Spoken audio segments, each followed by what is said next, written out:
How are you? It's been great, hasn't it? I've been blown away by the whole thing. In fact, I'm leaving.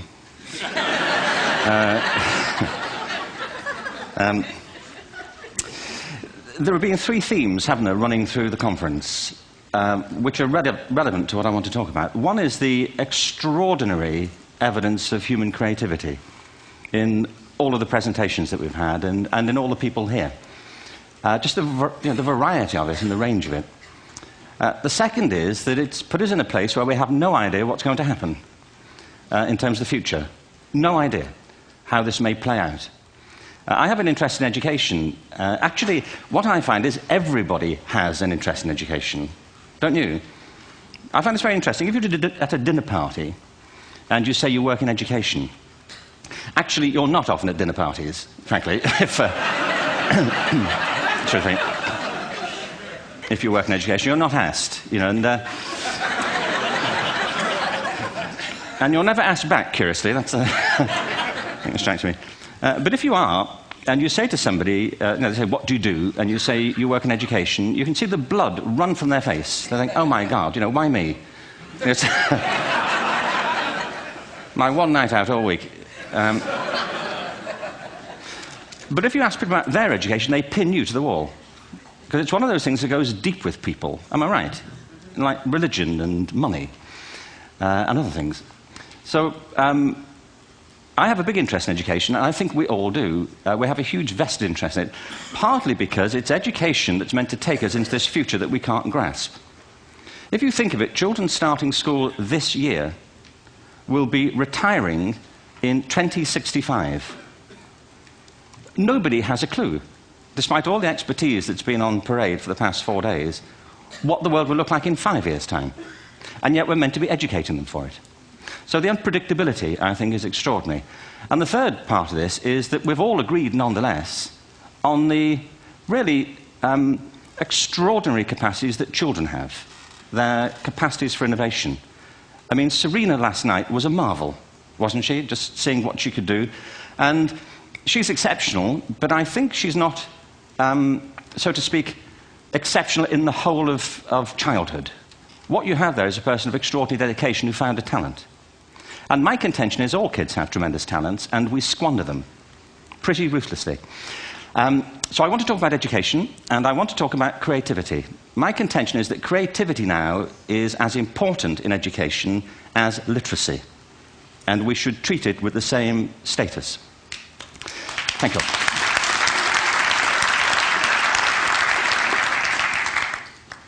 That was it, by the way. Thank you very much. So, 15 minutes left. Well, I was born... No, I had a great story recently, I love telling it, of a little girl who was in a drawing lesson. She was 6, and she was at the back drawing, and the teacher said this little girl hardly ever paid attention. And in this drawing lesson, she did. And the teacher was fascinated. She went over to her and she said, what are you drawing? And the girl said, I'm drawing a picture of God. And the teacher said, but nobody knows what God looks like. And the girl said, they will in a minute.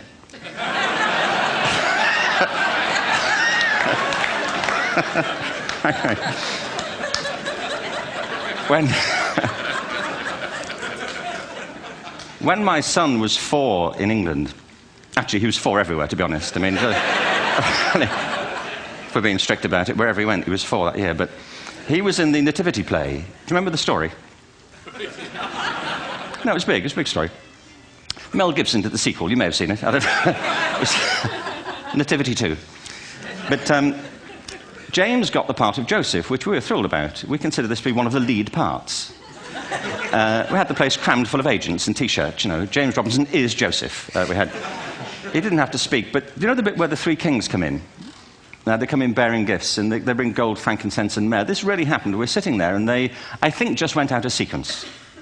Because we talked to the little boy afterwards and said, are you okay with that? And they said, yeah, why was that wrong? They just switched. I think that was it. Anyway, the 3 boys came in, little 4-year-olds with tea towels on their heads, and they put these boxes down. The first boy said, I bring you gold. And the second boy said, I bring you myrrh. And the third boy said, Frank sent this.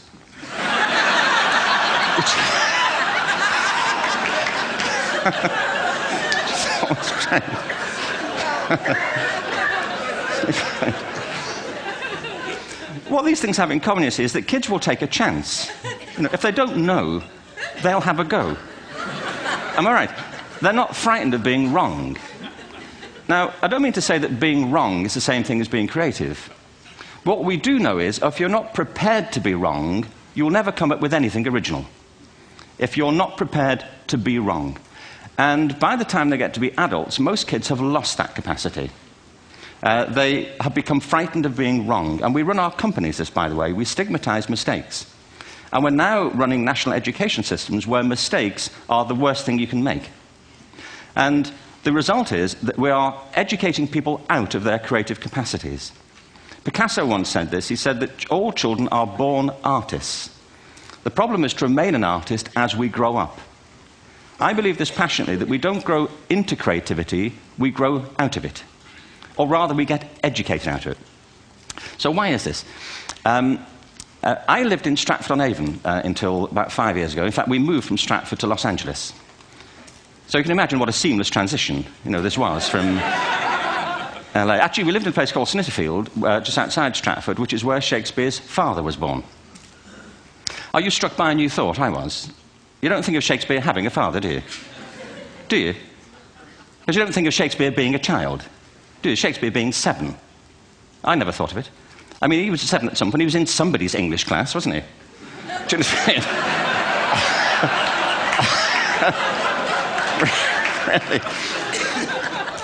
How annoying would that be?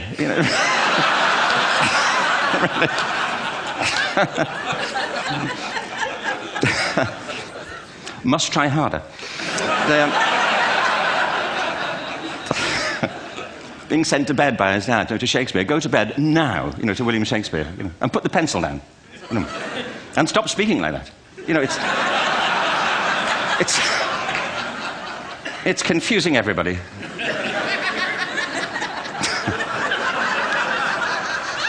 Anyway, we moved from Stratford to Los Angeles, and I just want to say a word about the transition. Actually, my son didn't want to come. I've got 2 kids. He's 21 now, and my daughter's 16. He didn't want to come to Los Angeles. He loved it, but he had a girlfriend in England. This was the love of his life, Sarah. He'd known her for a month. Mind you, they'd had their 4th anniversary, because it's a long time when you're 16. Anyway, he was really upset on the plane. He said, "I'll never find another girl like Sarah." And we were rather pleased about that, frankly, because she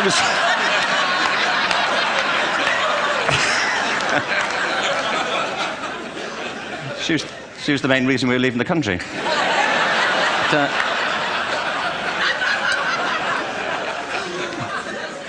But something strikes you when you move to America and when you travel around the world. Every education system on Earth has the same hierarchy of subjects. Everyone, doesn't matter where you go. You think it would be otherwise, but it isn't. At the top are mathematics and languages, then the humanities, and at the bottom are the arts, everywhere on Earth. And in pretty much every system, too, there's a hierarchy within the arts. Art and music are normally given a higher status in schools than drama and dance. There isn't an education system on the planet that teaches dance every day to children the way we teach them mathematics. Why? Why not? I think this is rather important. I think maths is very important, but so is dance. Children dance all the time if they're allowed to. We all do. We all have bodies, don't we? Did I miss a meeting? I think... Truthfully, what happens is, as children grow up, we start to educate them progressively from the waist up. And then we focus on their heads, and slightly to one side. If you were to visit education as an alien and say, what's it for, public education, I think you'd have to conclude, if you look at the output, who really succeeds by this? Who does everything they should? Who gets all the brownie points? Who are the winners? I think you'd have to conclude the whole purpose of public education throughout the world is to produce university professors. Isn't it? They're the people who come out the top. And I used to be one. So there. And I like university professors, but, we shouldn't hold them up as the high watermark of all human achievement. They're just a form of life. Another form of life. But they're rather curious, and I say this out of affection for them. There's something curious about professors. In my experience, not all of them, but typically, they live in their heads. They live up there, and slightly to one side. They're disembodied. in a kind of literal way. They look upon their body as a form of transport for their heads. It's... Don't they? It's a way of getting their head to meetings.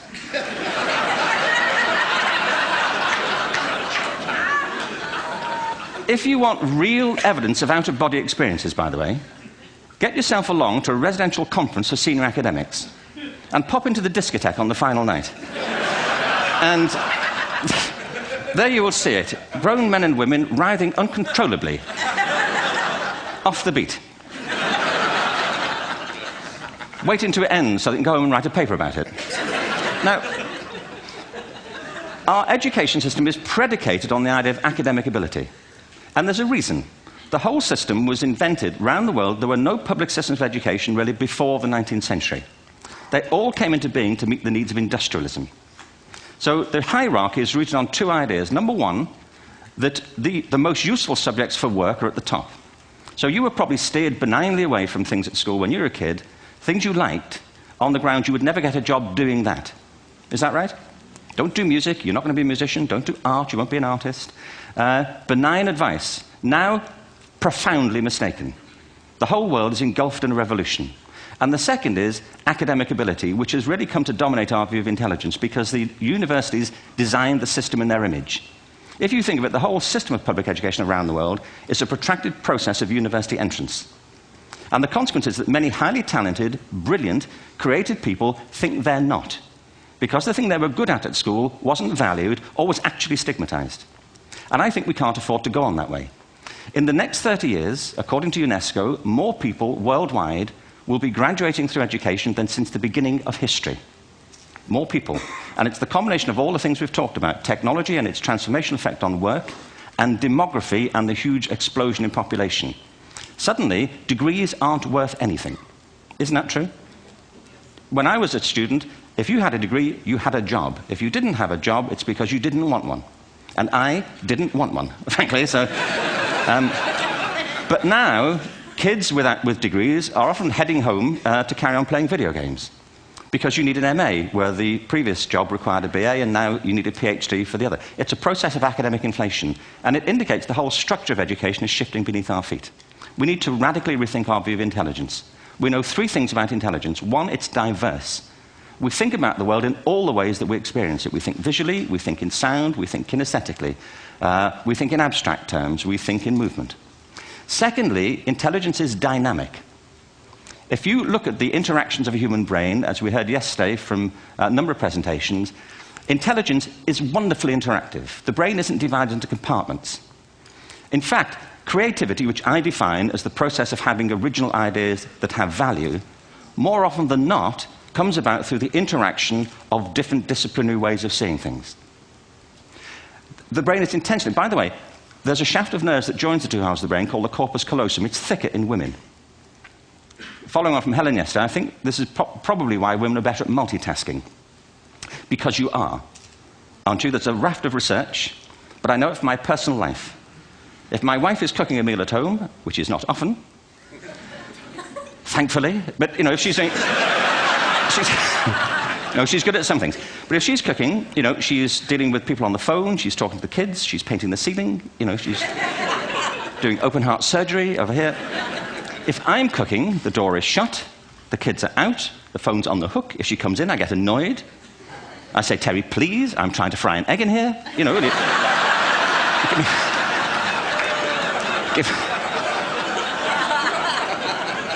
Give me a break. Actually, do you know that old philosophical thing? If a tree falls in a forest and nobody hears it, did it happen? Remember that old chestnut? I saw a great T-shirt, really, recently, which said, if a man speaks his mind in a forest and no woman hears him, is he still wrong?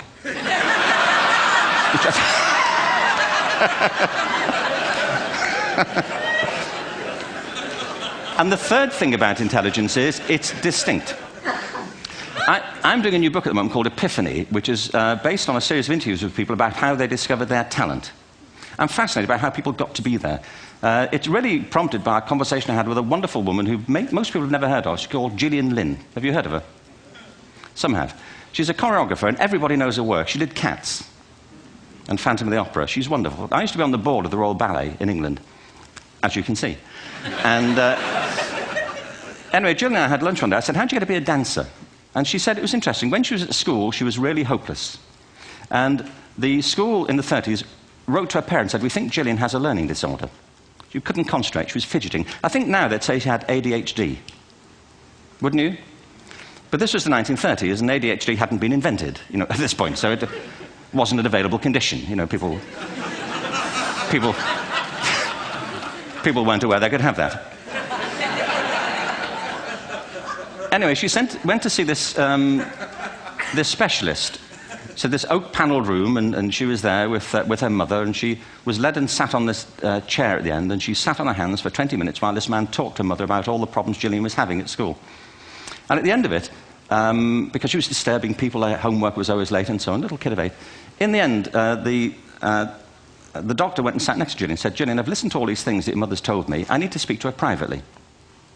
So he said, wait here, we'll be back. We won't be very long. And they went and left her. But as they went out the room, he turned on the radio that was sitting on his desk. And when they got out the room, he said to her mother, just stand and watch her. And the minute they left the room, she said she was on her feet, moving to the music. And they watched for a few minutes, and he turned to her mother, and he said, Mrs. Lynn, Gillian isn't sick. She's a dancer. Take her to a dance school. I said, what happened? He said, she did. I can't tell you how wonderful it was. We walked in this room, and it was full of people like me. People who couldn't sit still. People who had to move to think. Who had to move to think. They did ballet, they did tap, they did jazz, they did modern, they did contemporary. She was eventually auditioned for the Royal Ballet School. She became a soloist. She had a wonderful career at the Royal Ballet. She eventually graduated from the Royal Ballet School, found her own company, the Gillian Dance Company, met Andrew Lloyd Webber. She's been responsible for some of the most successful musical theatre productions in history. She's given pleasure to millions, and she's a multi-millionaire. Somebody else might have put her on medication and told her to calm down. Now, I think...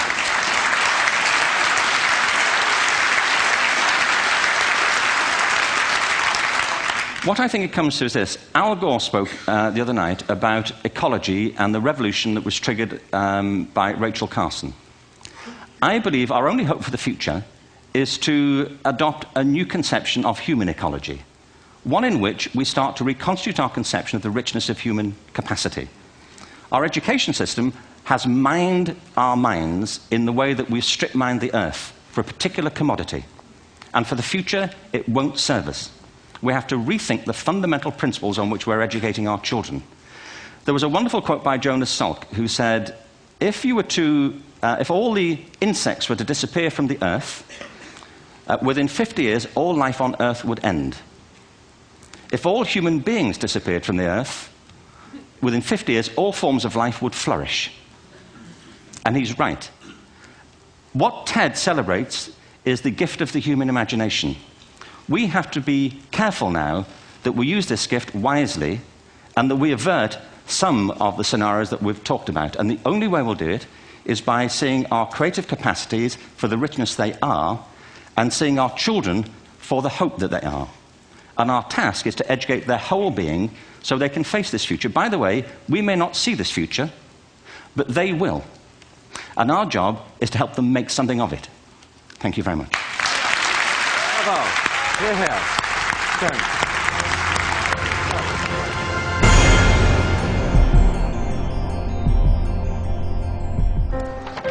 What if great ideas weren't cherished?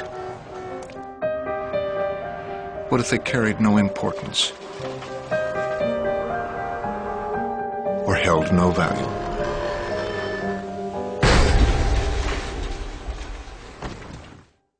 There is a place where artistic vision is protected, where inspired design ideas live on to become ultimate driving machines.